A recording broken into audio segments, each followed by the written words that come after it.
ওকে, আমরা এবার টাইপ 5 শুরু করতেছি। দেখো টাইপ 5 এর নাম হচ্ছে বাংলাদেশের প্রশাসনিক কাঠামো। টাইপ 5 এর নাম কি? টাইপ 5 এর নাম হচ্ছে বাংলাদেশের প্রশাসনিক কাঠামো। দেখো আমাদের এটার আগের এমসিকিউটা শেষ হয়েছিল টাইপ 4 এর 61 নম্বর। আমরা এখন শুরু করব হচ্ছে 62 থেকে। কি শুরু করব? 62 থেকে, ঠিক আছে। দেখো 62 নম্বর এমসিকিউটা দেখো, বলছে বাংলাদেশের প্রশাসনিক কাঠামোর স্তর কয়টি? বলছে বাংলাদেশের প্রশাসনিক কাঠামোর স্তর কয়টি? বাংলাদেশের প্রশাসনিক কাঠামোর স্তর হচ্ছে 2টি। বাংলাদেশের প্রশাসনিক কাঠামোর স্তর হচ্ছে 2টি, ঠিক আছে। বলছে কেন্দ্রীয় প্রশাসনের প্রথম স্তর কোনটি? কেন্দ্রীয় প্রশাসনের প্রথম স্তর হচ্ছে সচিবালয়। কেন্দ্রীয় প্রশাসনের অর্থাৎ একদম প্রশাসনের কেন্দ্রের প্রথম স্তর কোনটি? সচিবালয়, ঠিক আছে। এরপরে 64 নম্বরটা দেখো, বলছে কেন্দ্রীয় প্রশাসনের কেন্দ্রবিন্দু কোনটি? কেন্দ্রীয় প্রশাসনের কেন্দ্রবিন্দু হচ্ছে সচিবালয়, ঠিক আছে। কেন্দ্রীয় প্রশাসনের কেন্দ্রবিন্দু কোনটি? সচিবালয়।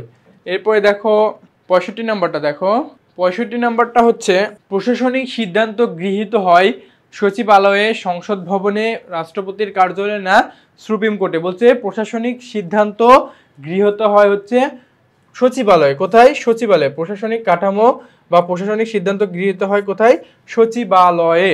এরপর 66 নম্বরটা দেখো, 66 নম্বর বলছে যে দেশের সব ধরনের প্রশাসনিক সিদ্ধান্ত গ্রহণ করেন কে? বলছে দেশের সব ধরনের প্রশাসনিক সিদ্ধান্ত গ্রহণ করে কে? দেশের সব ধরনের প্রশাসনিক গ্রহণ করে হচ্ছে কেন্দ্রীয় প্রশাসন, ঠিক আছে। দেখো দেশের সব ধরনের প্রশাসনিক সিদ্ধান্ত দেশের সব কে? কেন্দ্রীয় প্রশাসন, ঠিক আছে। ওকে, দেখো এবার 67 নাম্বারটা দেখো, বলছে বাংলাদেশের মাঠ প্রশাসনের প্রথম স্তর কোনটি? প্রথম স্তর যদি আমরা বলি তাহলে সেটা হচ্ছে বিভাগীয় প্রশাসন। আর শেষ স্তর কোনটি? ইউনিয়ন পরিষদ, বা ইউনিয়ন পরিষদ হচ্ছে সর্বশেষ স্তর। আর প্রথম কোনটা? বিভাগীয় প্রশাসন। ওকে, এরপরে দেখো 68 নম্বরটা দেখো, 68 নম্বরটা হচ্ছে কোন প্রশাসন তৃণমূল পর্যন্ত বিস্তৃত? মানে তৃণমূল মানে একদম গ্রাম পর্যায়ে। তৃণমূল সদর অর্থ কি? তৃণমূল সদর অর্থ হচ্ছে একদম গ্রাম পর্যন্ত, ঠিক আছে। তাহলে কোন প্রশাসন তৃণমূল পর্যন্ত বিস্তৃত? তাহলে এটা উপজেলা প্রশাসন, ঠিক আছে। উপজেলা প্রশাসন একদম তৃণমূল পর্যন্ত বিস্তৃত।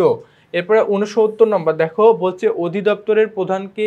অধিদপ্তরের প্রধান কে? অধিদপ্তরের প্রধান হচ্ছে মহাপরিচালক। অধিদপ্তরের প্রধান কে? অধিদপ্তরের প্রধান হচ্ছে মহাপরিচালক, ঠিক আছে। এরপরে দেখো মন্ত্রীর প্রধান পরামর্শদাতা কে? মন্ত্রীর প্রধান পরামর্শদাতা হচ্ছে সচিব। সচিব, হ্যাঁ এটা সচিব, ঠিক আছে। মন্ত্রীর প্রধান পরামর্শদাতা হচ্ছে সচিব। এরপরে দেখো 71-এ যাই আমরা।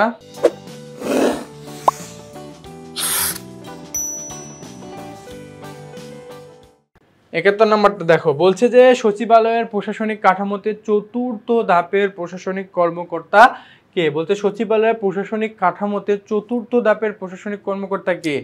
সিনিয়র সহকারী সচিব, অতিরিক্ত সচিব, যুগ্ম সচিব। আচ্ছা 4 নম্বরে সচিব, প্রথমে মন্ত্রী, সচিব, উপসচিব, আর আচ্ছা এটা হচ্ছে যুগ্ম সচিব হবে, ঠিক আছে। এটা হচ্ছে যুগ্ম সচিব, ঠিক আছে। সচিবালয় প্রশাসনিক কাঠামো চতুর্থ ধাপের প্রশাসনিক কর্মকর্তা কে? এটা হচ্ছে যুগ্ম সচিব। আর প্রথম কে? মন্ত্রী, ঠিক আছে।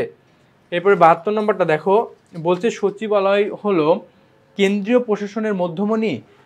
হ্যাঁ অবশ্যই সচিবালয় হচ্ছে কেন্দ্রীয় প্রশাসনের মধ্যমণি। এরপর হচ্ছে কয়েকটি দপ্তর নিয়ে গঠিত। এরপরে কি? কয়েকটি দপ্তর নিয়ে গঠিত না মন্ত্রীকে শাসন কার্যে সাহায্য করে সচিবালয়। দেখো সচিবালয় হচ্ছে কয়েকটি দপ্তর নিয়ে গঠিত হতে পারে না, এটা বাদ। কি কারণ? কি সচিবালয় যে কোনো একটা মন্ত্রণালয়ের অধীনে থাকতে পারে, ঠিক আছে। তাহলে কয়েকটি দপ্তর নিলে তো একের অধিক কি মন্ত্রণালয় নিতে হচ্ছে, তার মানে এটা বাদ।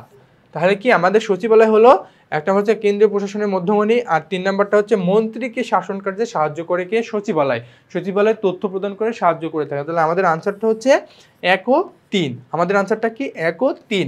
তাহলে 1 ও 3 হচ্ছে কত? ক্ষয়। তাহলে আমাদের আনসারটা হচ্ছে খ, ঠিক আছে। ওকে, এরপরে 73 নম্বরটা দেখো, একটা উদ্দীপক আছে এখানে। ওকে খেয়াল করো, বলছে যে একটা উদ্দীপকটাকে পড়ি। বলছে যে উদ্দীপক পড়ে 73 নং প্রশ্নের উত্তর দাও।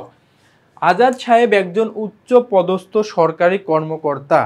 তিনি মন্ত্রীর প্রধান পরামর্শদাতা হিসেবে দায়িত্ব পালন করেন। মন্ত্রীর প্রধান মানে আমরা আর পড়াই লাগবে না, এটার আনসার হচ্ছে সচিব, ঠিক আছে। মন্ত্রীর প্রধান মানে সে ব্যক্তি হচ্ছে সচিব। মন্ত্রীর প্রধান মানে সে ব্যক্তি কি? সচিব, ঠিক আছে। উদ্দীপকের ক হচ্ছে সচিব। হ্যাঁ কারণ এই যে মন্ত্রীর প্রধান যেহেতু আমরা দেখছি সেটা হচ্ছে সচিব হয়ে যাচ্ছে। ওকে, এরপরে দেখো 74 নম্বরে যাই আমরা। ও টাইপ 5 শেষ। ওকে, টাইপ 5 শেষ। ঠিক আছে, আমরা টাইপ 5 শেষ করছি। আমরা নতুন কোনো ভিডিওতে আবার তোমাদের সঙ্গে দেখা হচ্ছে। সে পর্যন্ত ভালো থাকো, সুস্থ থাকো, আল্লাহ হাফেজ।